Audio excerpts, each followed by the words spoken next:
It's been quite right here in 2023. 2023 is like wrapping up. It's December 9th as I'm filming this video right now. It's a bit earlier to filming an honorable mentions video, but I kind of wanted to like get it done because I don't think there's going to be any albums in the next 20 days or so, or next few couple of weeks that I think will grab my attention to the point that I want to put them here.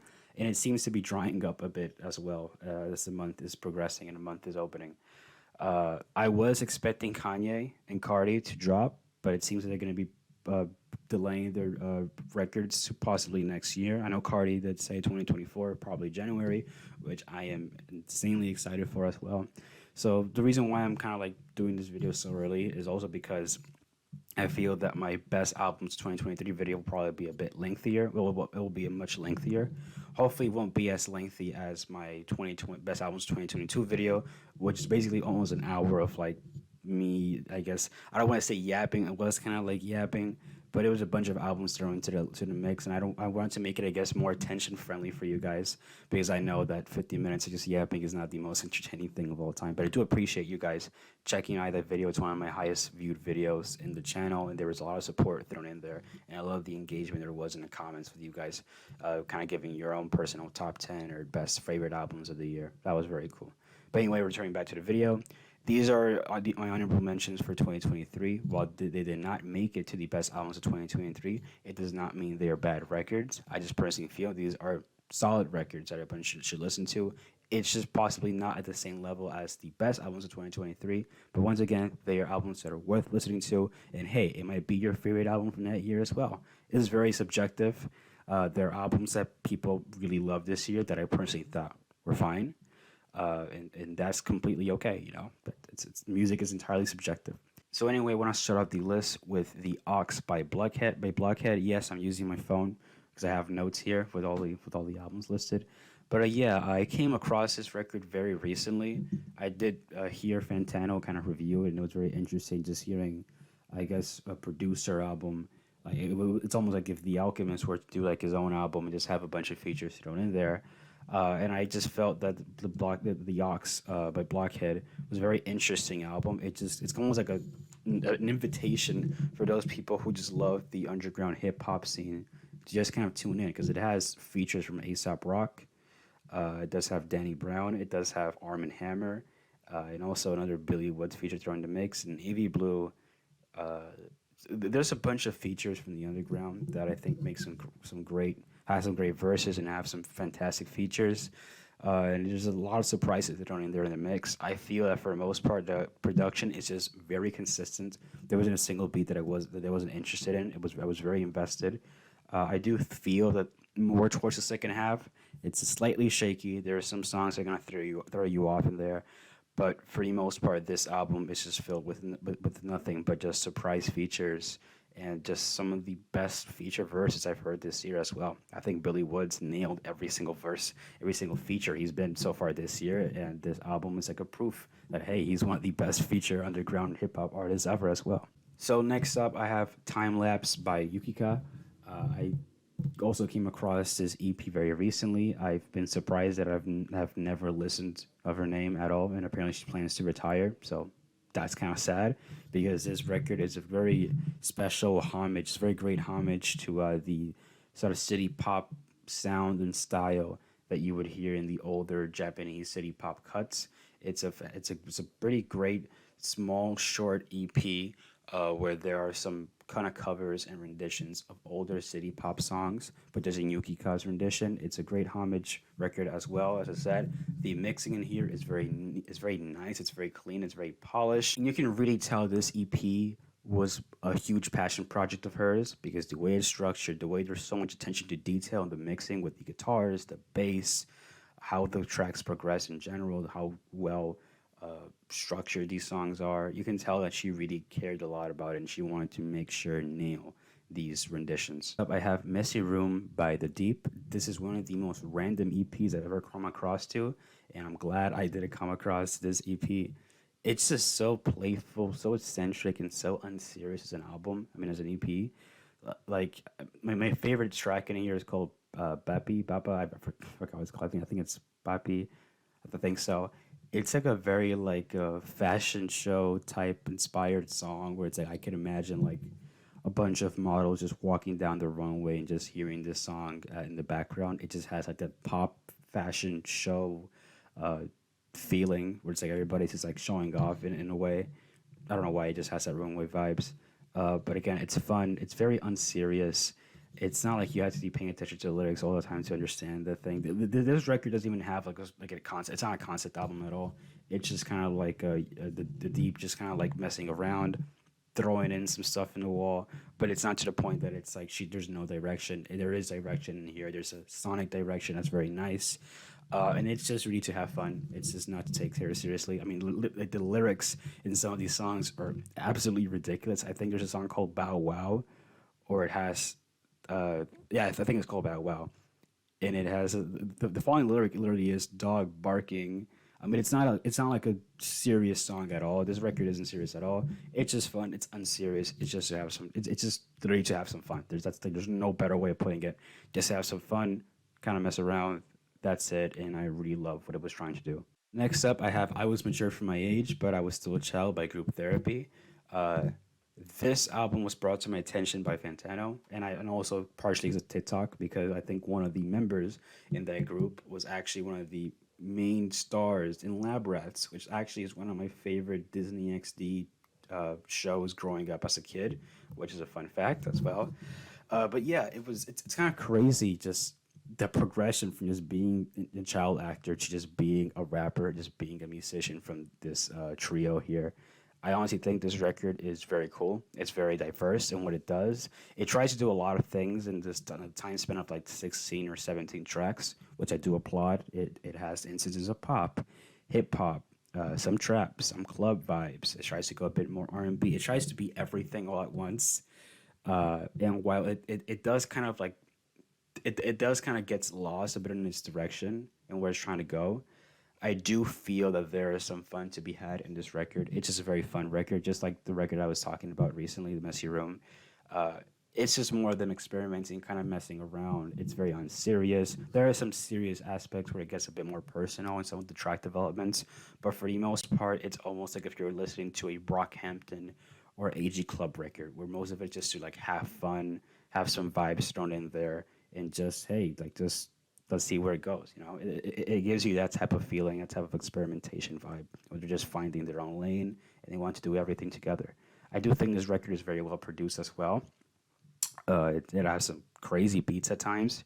The hooks are also very catchy. The wordplay is kind of funny at times. I think it's pretty diverse and special as a debut record as well. Next up, I have Larger Than Life by Brent Faiyaz. I don't know why, but I'm so like attracted and so drawn into Brent Faiyaz as an artist. It's not like he does the most unique thing of the world. For like the past couple of like three projects at this point, he's done the same thing. It's just that I feel that I'm always getting some sort of like bops or some sort of like bangers out of these projects that I can personally listen to and have it on repeat constantly. I do feel that with Larger Than Life, there is a bit more growth shown in here. It's not like a huge like growth album or whatever. It's a very short album. It's like what under 30 minutes or something, 27 minutes, something like that.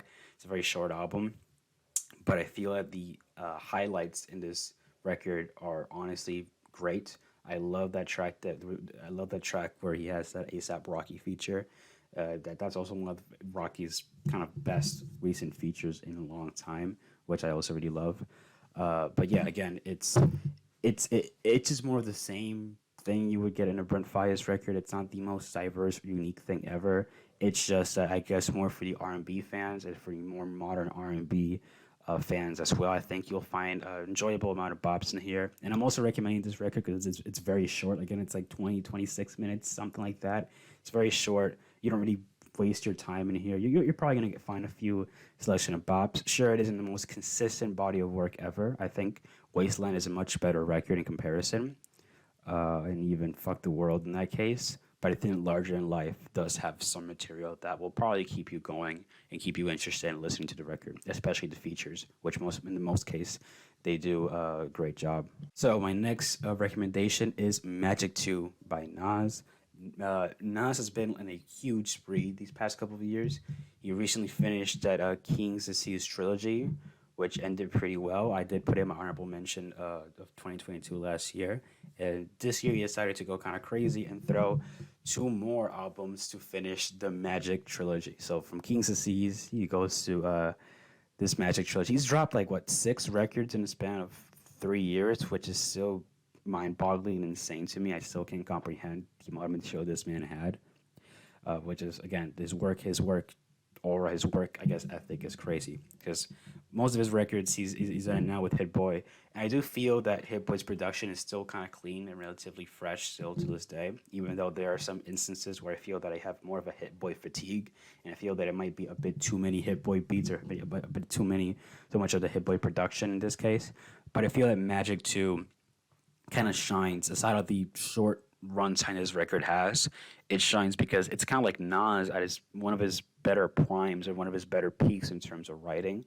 I feel that he's more focused and locked in here. The intro of the song is spectacular. There's so many cuts in here where he just goes off. There were a lot of people who were against. There were a lot of people who didn't like the 50 Cent verse because it was very short. I do agree. I think it's way too short. That wasn't enough for give him a whole verse. But I feel that Nas even pulled up his own way and just had such a spectacular performance and wordplay in the song that I don't even think it needed a feature, to be real. I don't think the record needed features in general. I think Nas by himself with Hit Boy's production was just the great combination that we needed. And again, he does it super well in this record. I had to just recommend this record, especially for the old school boom bap hip hop guys and the nerds, because I feel that Nas kind of returns more in that Illmatic era and just gives you more punchlines and more bars to dissect as well. So yeah, it's just a fun boom bap record that I feel that you should give it a shot. The next record that I have here is Turquoise Death with Bueno. I've never heard Turquoise Death until I listened to this record. It was kind of like, it was a record that I just saw like just, it was like reposted everywhere in music Twitter. And I was like, yeah, at this point, I should just give it a listen. I did hear some recommendations from people who are just huge, avid music fans, and it's I didn't know it was like breakcore, but I didn't know like how breakcore-ish it would be. And I will say this record really is some breakcore. This is not. I don't know how to explain it correctly. It's just in terms of like breakcore material, it's just your standard breakcore stuff. But what makes this record so unique is just how psychedelic many of these samples are. It does have the Ave Maria, or what's it called? This drum break that's been sampled like 20 billion times in breakcore. It's like the standard breakcore drum. But that drum break, it has it a lot on many of these songs like usual. But I feel that it's used in a way that's not like overpowering. I think Turquoise Death reuses some extra kicks in the mix, makes their drums much punchier, much more eccentric, much more expressive, and the way they chop up these samples and just throw it into the mix is honestly stellar and beautiful. There's like 2 or 3 lengthier songs in here that just beautifully diverges and beautifully kind of opens up as you listen to it more. And the mere fact that this person is 16 years old is insane to me, because even at the age of 16 or 15, I couldn't make music like this. So props to them. Turquoise Death, you really just exploded my mind, man. That was insane. So the next recommendation that I have, I've been literally staring at my monitor for all this time because I'm just like focused on what's displaying here. I'm sorry, I should stare more at the camera. It's been like 15 minutes of recording. But anyway, so yeah, the next recommendation that I have is In Times New Roman by Queens of the Stone Age. I have a very interesting history with Queens of the Stone Age. They have been one of my favorite stoner rock or just rock bands of all time, especially since I used to bump them back in 6th or 7th grade. I think the first time I listened to them was Go With The Flow, and then I just got more obsessed with their material and work. But yeah, again, they are one of my favorite rock bands of all time. And just going with In Times New Roman, seeing that it was a follow-up to Villains, and while I don't remember Villains that much, it was kind of interesting what would they say in this record, because I feel that they said all that they could express, especially with how sentimental and emotional Like Clockwork was for Josh. I didn't know he can go even more emotional in this record, which In Times New Roman, again, tackles some very darker psychedelic topics as well as depression, fair fatherhood. It has a lot of topics that are pretty deep into its core. Even though I do think that the mixing of this record is kind of 50-50, there are some muddy mixes thrown in here. I think it could have been a bit sharper at times. The vocals are a bit drawn out, but the reason why I recommend this record is because there are a good amount of songs in here that I think are enjoyable. There's some of the stronger songs of this record that this group has had since, I would say, like Clockwork. I think Emotion Sickness is a very well structured song and one of the band's strongest songs to date. There's a lot of depth and structure thrown in there. Again, there's just a lot of everything for even fans of the band or even those who aren't that huge into the band. There's more cookie cutter tracks in there that are still fun and enjoyable, kind of Queens of the Stone Age style tracks that you would typically hear. Again, I think it's almost for everybody. I would say it's even one of their more accessible records for those who aren't familiar with the band. So obviously, just give this album a listen. There'll be things that you probably won't like about it, but there'll be a lot of things that you probably will like about it. For my next recommendation, I have Live at Bush Hall by Black Country New Road.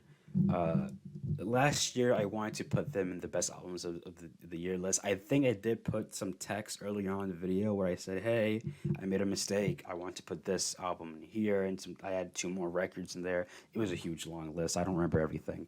But I remember Black Country New Road being there with Ants From Up There. Ants From Up There being one of my favorite albums, not only of the decade, I mean, not only of the year, but also of the decade. The writing in that record was absolutely extraordinary, and the production and style is one of the best, like, sounding. This is one of the best sounding records I've heard in my life as well. It's honestly extraordinary how it goes. But yeah, Live at Bush Hall is basically just a live record. It's obviously a live record, but with new material recited in there. It's not like a live rendition of Ants From Up There. It's just a record that's just live, but it's completely like new material thrown in here. I think this record is solid. I think it's decent. I wish it had more of a lifespan for me. I personally didn't return to it as much as I wanted to, but I'm still recommending this record because I feel the more, I guess, art rock. Is it really art? I don't think it's art rock. Is it art rock? I don't know. I guess more indie lovers will probably love this record, especially those who enjoyed Ends From Up There as a lot. Even though I think it was Will, or the lead singer of the band, did leave the band, unfortunately, for I think it was a break for mental health and stuff, which I absolutely adore and respect him for making that decision, even though it will be sad not seeing him anymore in the band because he was such an essential part of the band. He was probably my favorite thing in Ends From Up There, or one of my favorite things from Ends From Up There. But again, I think Live at Bush Hall still pulls its weight enough. I think Black Country New Road did a great job with this record as well. It has some cuts for everybody. It has the longer, lengthier cuts that are more sentimental and more expressive, with some great instrumentation in the background. And I think the live dynamic oddly works pretty well for the remainder of the record, especially with some new material. All right, so for our next entry here, yes, I'm right now filming at night actually, and I did change my wardrobe because my battery ended in the camera. It sucks, honestly, but hey, we're finishing this video up anyway. So my next recommendation is Playing Robots into Heaven by James Blake. I honestly just adore James Blake so much as a musician. I have so much respect for him as well as an artist and a visionary. He always tends to just push boundaries when it comes to his music or his craft or whatever he's working on. And I just honestly just have so much respect for him for doing that. And with this record, it's just more of the same in terms of how he's pushing boundaries. It's like I don't want to say it's electro pop, but it's kind of like IDM electronic music, as well as some like ambient stuff as well. He's always super experimental. But yeah, this record kind of expands more on that. There's some segments in here where it's just absolutely like beautiful, but it's super quiet. And there's some super like electronic IDM type thing that you would hear like in a burial. I don't know if it's Buried or what was his artist name? Buried or Burial. Like album. It just kind of reminds you of that. The way he uses his voice as like a sample chop and using it as a vox is very creative. It creates this very beautiful and transcendent atmosphere at times, and I think you should give it a shot. And also because it's just James Blake, and he's amazing. Next up, we have Daniel Caesar with Never Enough.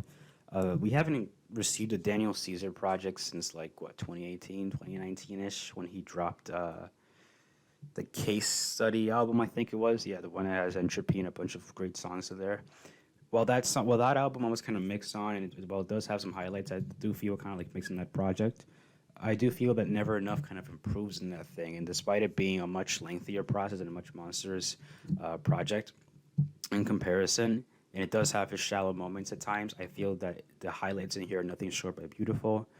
Let Me Go or Let Go, I think is the title of the track, is an amazing, just beautiful and melodic, at the same time melancholic song that just, the harmonies are just perfect in that song. Let's begin with that. Valentina is just such a heart. I don't want to say heartbreaking, but it's such a heart. It has so much heart in it.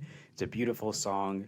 It's one of the best like romantic songs I think I've ever heard. And you can just tell how like romantic it is in a way. It's such a beautiful song. It builds such a beautiful like atmosphere in your head. Uh, there's just so many songs in here that I thought were beautiful and stunning at times. Again, I do feel that there are some shallow moments in here due to how lengthy it is and the amount of tracks that are involved in this project. But I feel the highlights in here are just nothing but stunning and great, and I feel that everyone should give it a chance, especially those who, aside of love, they know Caesar, are huge fans of R&B or just more chill and ambient stuff in general. Next up, we have Lucky with Sex, Money, and Drugs. Hopefully, they don't do anything to this video because I said like two terms that are obviously not for YouTube and are kind of explicit. But yeah, Lucky, he's been on my radar for like a couple of years, honestly. I would say since what, 2 years ago or something. He's been dropping a lot of he's been dropping like projects that have been making a lot of waves, and no pun intended, because he has a project called Free Wave 3, I think, that dropped in 2019, which is a great album. I think you guys should check it out. It really just kind of presents Lucky and just why he's such an important figure in terms of the hip and in terms of like, I guess, the is it, I don't know, it's not really shoegaze. I would say like new wave type of music that they're putting out. I think he's one of the pioneers and influencers in that genre, in that wave. But yeah, I think Lucky with Sex, Money, and Drugs, he does relatively more of the same. Uh, I do think that there are some songs in here that are underdeveloped, but I do think they're underdeveloped. I do think some of them can be a bit of a snooze fest at times. I know it sounds crazy as to why I'm saying this thing despite recommending this record. I would say I'm recommending this record because it just has some bangers. Like the intro with Tunevert is a huge banger. I love the production in this record from front to back. It's just like so consistent, and it's like at times wavy as hell. Gives you such a big like space in the mix. The drums go hard. I think when Lucky is actually performing well, he does a great job with it. Lyrically, don't expect like a masterpiece in here. It's just some dumb stuff really to listen to. Some fun, dumb, senseless bangers that are insanely catchy once you really get the drift of it. And yeah, honestly, I think just Lucky created another just catchy, melodic, typical Lucky project.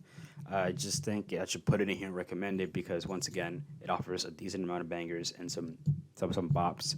And it's also not a really long album in general. It's like 30 minutes or something, if not less. My last recommendation would be Gumbo by Young Nudy.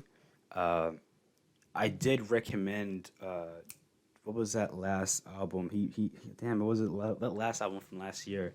I did put in my honorable mention as well. It had Impala and a lot of bangers in there. I think My Gang. But yeah, honestly, I just think I just think that Gumbo kind of like even I think it's even slightly better than that album. If I'm being honest with you, it's a pretty like significant improvement. I would say the production in here actually has an upgrade as well, and I remember really liking the production from the last album. There are more exciting features thrown in here in the mix. I think I did say there was like a lack of features in that last album. I feel that would have been like a substantial improvement. He would do it in his next album, and he did. And there's literally one of his most famous songs, which is Peaches and Eggplants, or Eggplants and Peaches. I don't know how that title goes with 21 Savage, which is a huge like hit on TikTok and everywhere. And I'm just so happy for Nudy because Nudy deserves the amount of attention that Nudy deserves a lot of attention. He's done a lot for hip hop and for a lot of things. But yeah, I just think this record in general has a lot of wavy songs. Some of them are more like kind of hardcore bangers, and some of them are more kind of like low key that you can chill and listen to it while you're just driving or just doing something else. That's what I always liked about Nudy. Nudy has like a great balance and control over like if he wants to just go more hardcore, if he wants to go more a bit laid back, and he has a great control over what flow and range he wants to go through, honestly. And again, I don't think this record is that long. I like recommending records that aren't that long because it gets the attention span going, and I feel it has more replay value. And I do see myself coming back to this album a lot, actually. It's especially with the Lucky album that I mentioned as well. But yeah, to wrap this up, just please listen to these albums. Sure, it isn't as amazing or as great as the albums that I might have for my best albums of 2023 list, but I feel that these are records I think are solid. They're decent. And hey, you might even like them more than the albums that I have in my personal list or my album of the year for 2023 that I'll later post. It's more of a recommendation. Take it with a grain of salt. I just feel that you might enjoy these records. There's an audience for everything. But yeah, that's all I had to say. I'm currently working on that best albums of the year list, best album 2023, to specify. And I just kind of wanted to just make this video in advance, just so I have some content for you guys and some recommendations for you guys as well. So you guys have like 10 or 15 albums here that you guys can listen to right in advance. So yeah, honestly, that's all I had to say. Thank you guys so much for showing support and love to the channel. It's a bit odd and weird because I'm not in my other setup. I'm in a new setup. College life, you know, things happen. But yeah, thank you guys so much for tuning in, listening to this video. Please like if you enjoyed this video. Subscribe to the notification bell on so you don't miss an upload from me. And yeah, stay safe from COVID and everything. Peace out, everybody.